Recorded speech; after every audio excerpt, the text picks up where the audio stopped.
اور جو لوگ بھی خلاف سنت ہوتے ہیں وہ تو حضرت مہدی ہو ہی نہیں سکتے۔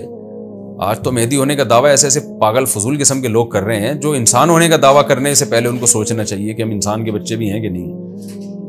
کسی شخص کا مہدی ہونے کا دعویٰ کرنا یہی اس بات کی دلیل ہے کہ وہ مہدی نہیں، کیونکہ مہدی علیہ السلام خود دعویٰ نہیں کریں گے، جو ان کی علامات ہیں خود نہیں کریں گے، تو دعویٰ مہدیت کرنا یہ باطل اور جھوٹا مہدی ہونے کی دلیل ہے۔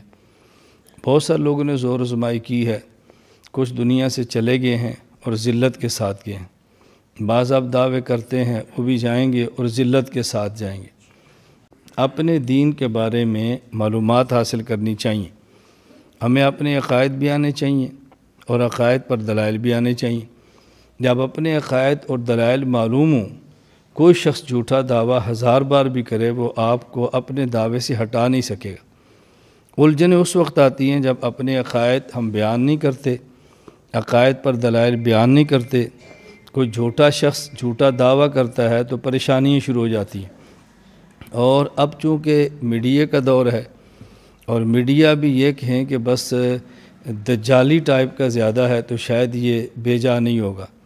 ہر آنے والا جھوٹا شخص کوشش کرتا ہے میڈیا پر آؤں اور پھر ایک چیلنج کروں، ہر آدمی اس کا چیلنج قبول نہیں کرتا، اس کو منہ نہیں لگاتا، تو وہ سمجھتا ہے کہ میں برحق ہوں کہ میرا جواب کوئی نہیں دے رہا، حالانکہ بات ایسی نہیں ہے۔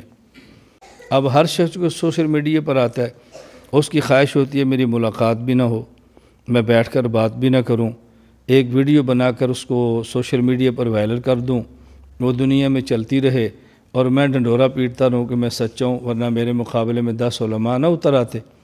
حالانکہ بات ایسی نہیں ہے، ہر بندہ اس قابل نہیں ہوتا کہ اس کو منہ لگایا جائے، اس کا نام لے کر تردید کی جائے۔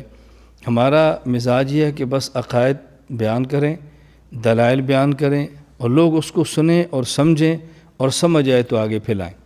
تو ہر دور میں کوئی نہ کوئی ایسا شخص پیدا ہوا ہے کہ جس نے ہڑبونگ مچائی ہے، نفرت پھیلائی ہے، افراتفری پھیلائی ہے، مسلمانوں میں شکوک و شبہات پیدا کیے ہیں۔